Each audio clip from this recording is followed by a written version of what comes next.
मध्य रात्रि हो गई, ये कांस्टेबल की तरह खड़ा है द्वार पर।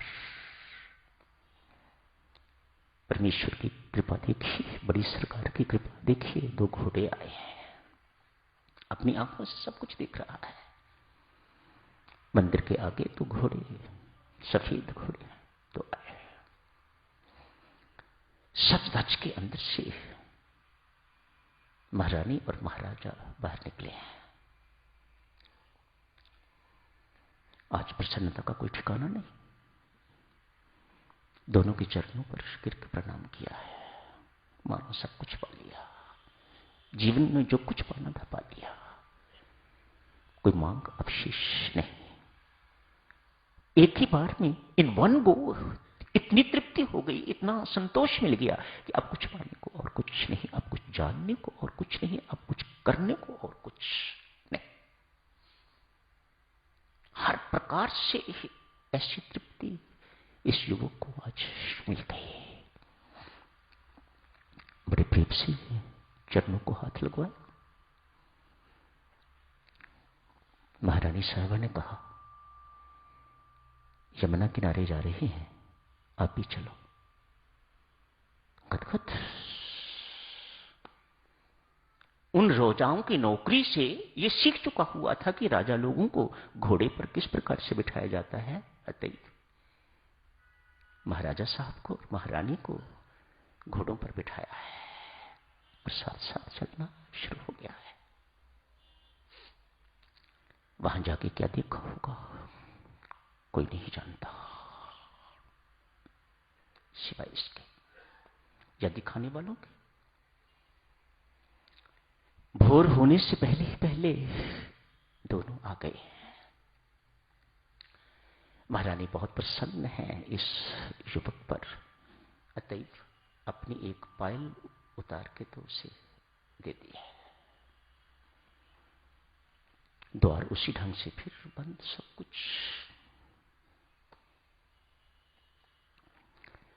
पुजारियों के आने का समय हो गया है, गोसाइयों के आने का समय हो गया है, मंदिर खुलने का समय हो गया है। रोका। महाराजा साहब, महारानी साहब अभी थोड़ी देर पहले ही आए हैं, थके हुए हैं। सारी रात उन्होंने रासलीला की है, मैंने अपनी आंखों से देखी है। मर चुका अभी, थके हुए हैं, थोड़ा आराम उन्हें करने दो। कौन सुने उसकी बात, किसको विश्वास उसकी बात पर कि क्या कर रहा है, क्या कह रहा है। गोसाई अंदर गए, द्वार खोला, अंदर गए। सब कुछ जैसा का तैसा ही दिखाई मुझे पायल दी है, लेकिन जिस सूटकेस में, जिस ट्रंक में गहने बंद होते हैं उस पर ताला लगा हुआ है, बाहर भी ताला है। मानो किसी के भीतर जाने की कोई गुंजाइश नहीं है, बाहर निकल की कोई गुंजाइश नहीं, बाहर से ताला लगा हुआ है। ये क्या कह रहा है छोकरा? राधा रानी की पायल पुजारी पहचानता है कि ठीक है, पायल तो उसकी है, लेकिन सब कुछ इंटैक्ट है। ट्रंक खोला गया है, श्रृंगार इत्यादि करना था, किया, एक पायल नहीं है। पुजारी गोसाई भागते भागते बाहर आए हैं इस युवक के चरणों में प्रणाम करने के लिए। युवक तो परमात्मा के पास पहुंच चुका हुआ था, उसने तो अपने लक्ष्य की प्राप्ति कर ली। जी के क्या करना है? जीना किस लिए? मैंने बता के क्या करना है? मैंने बड़ा अपने आप को प्रोजेक्ट करके क्या करना है? जिनको बड़ा बनना चाहिए था बड़े, उनको बड़ा बनाने की जरूरत नहीं है, ये तो बड़े ही हैं। सबसे बड़े की नौकरी।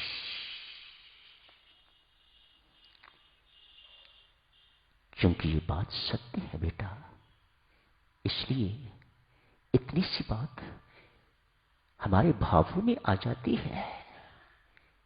मैं बैंक की नौकरी नहीं करता, मैं स्कूल की नौकरी नहीं करती, मैं कॉलेज की नौकरी नहीं करती, मैं परिवार की नौकरी नहीं करती, मैं दासी बड़ी सरकार की, मैं नौकर बड़ी सरकार का। इतनी सी बात जीवन में आ जाती है तो जीवन धन्य अति धन्य हो जाता है। सब कुछ परमात्मा का मान के सेवा करना, नौकरी करनी बहुत बड़ी बात है। अपने परिवार की नौकरी तो मानो सत्य से उतने ही दूर, बड़ी सरकार की नौकरी है सत्य के उतने ही पास, और जितने सत्य के पास उतनी ही शांति, उतना ही आनंद। सत्य से जितने दूर उतना दुख, उतनी अशांति जो हमारे भीतर है, जो हमारे पास है। दुख एवं अशांति, तनाव इत्यादि इत्यादि, चिंता। क्यों? हम तो अपने पति की नौकरी करते हैं, हम तो अपने परिवार की नौकरी करते हैं, बड़ी सरकार की नहीं। इतना सा भाव जीवन में आ जाए, उतर जाए। सत्य भी है, गलत नहीं है। क्योंकि सत्य है तो इसीलिए परम शांति भी तत्काल मिलती है, परमानंद भी तत्काल प्राप्त होता है। तो देखिए सज्जनों, इसी के साथ ही बड़ी सरकार की नौकरी की ये बात खत्म करने की इजाजत दीजिएगा। जब शुरू होगा, अभी दिन भर चलेगा, रात्रि को भी पूर्णिमा है, आज जाप होगा, कल प्रातः 5 बजे इसकी समाप्ति हो जाएगी। तो आप सब मिलकर जाप शुरू करते हैं। पुनः आप सबको